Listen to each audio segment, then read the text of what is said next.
obviously had a great start to the year as a team and for you personally as well.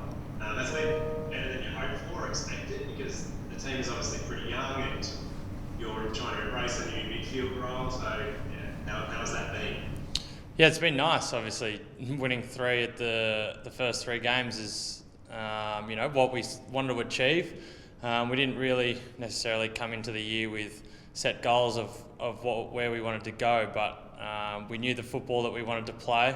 And the exciting thing is, it's only 3 rounds in, but we've been able to play some good football. Still, obviously, a lot of learnings to come from them, but hopefully we can just keep taking a step forward each week. Will be nice. And what do you think have been the keys to such an impressive and exciting start to the year for you and as well as for the team? I think the important thing is everyone's just been playing their role. No one's had to go over and beyond other than just doing what the team asks for them and also applying pressure on the opposition. I think that's what we've been really good at, is being able to get after the opposition and put them under pressure. Callum, I cast my mind back to about 5 years ago when you made your debut with Tom Tapley and Georgie Hewitt, and you 3 were able to make such a strong impact very early. Do you see something similar with Errol and Braden and Logan? Yeah, they've come in and had a serious impact on us straight away. But as I said before, we're not asking them to go out there and get 30 touches and kick 5 goals each. We're just asking them to perform their role, and anything on top of that's a bonus. And we've been lucky enough that they've been able to do that, and most importantly, that has the biggest impact on our team. Hello, Callum. There's been a bit of talk about the Swans Academy lately and how it might be an advantage on the rest of the league, but being a graduate yourself, was there anything in particular about the academy that might explain why Sydney's is proving more effective and successful than others? Not necessarily, other than the fact that I had a lot of choices to play as a younger kid, and as every other kid does in Sydney, is the sporting market is so saturated. There's a lot of competition out there in terms of sports. So for the academy to be able to come to me and say, look, this is what we can do in terms of training and developing you not only as a footballer but as a person as well, and this is the pathway if you're willing to commit to it, is something that really attracted myself. And I've had a lot of friends that have come through the academy that aren't AFL footballers, but now they're massive AFL people, and that local competitions are, I think, really improving and really thriving off what the academies have done. Have you noticed anything different in the way John Longmire is coaching the group at the moment? Like, not only game style, but the way he delivers messages or connects with the players? Not necessarily. I think it sort of started back in the hub last year with the way we wanted to play. It obviously doesn't happen overnight, so it's been a bit of a process in terms of the way we want to play and things like that. But as I said, it's just not the first 3 rounds. There's been a lot of work that's gone into how we want to play, and the good sign is that there's still plenty of work to be done, which we're also excited by. You've moved into the midfield to start this season. Did you have the confidence in yourself that you'd be able to thrive in a new role on the field?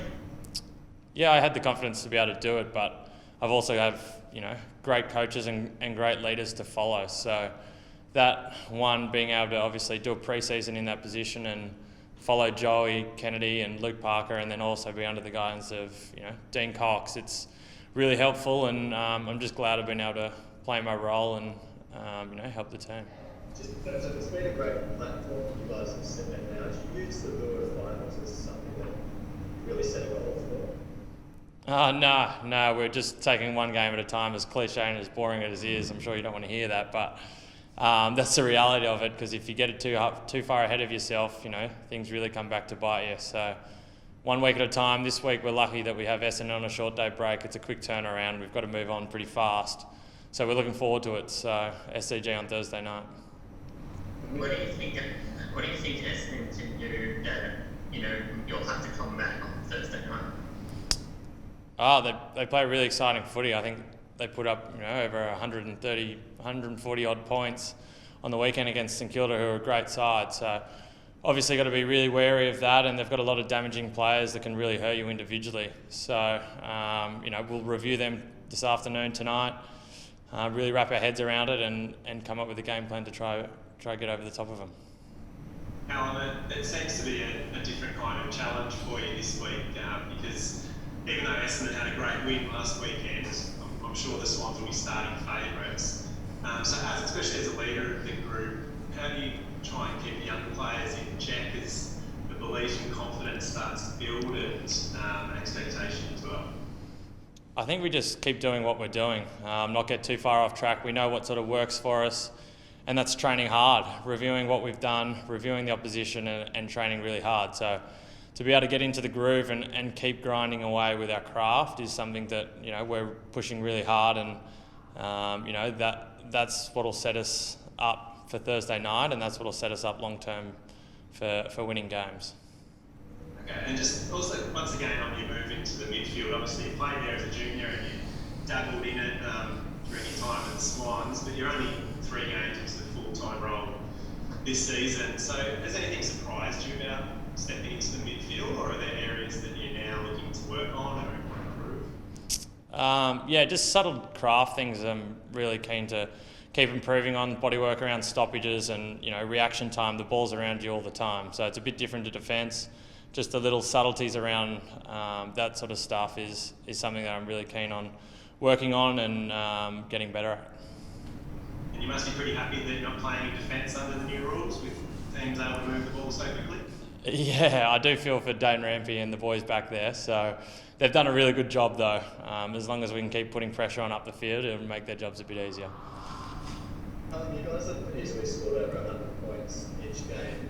Do you guys want to be known as an attacking side? Does that mean focus going into this game? Not necessarily. I think we work on both sides of the ball. We just want to win games, and we're trying to find different avenues that help us win football games. And the exciting thing is that, you know, that people have been talking about our ball movement, but we still pride ourselves on our defence and our pressure. So if we can add different strings to our bow, it's awesome. So as long as we keep our foundations.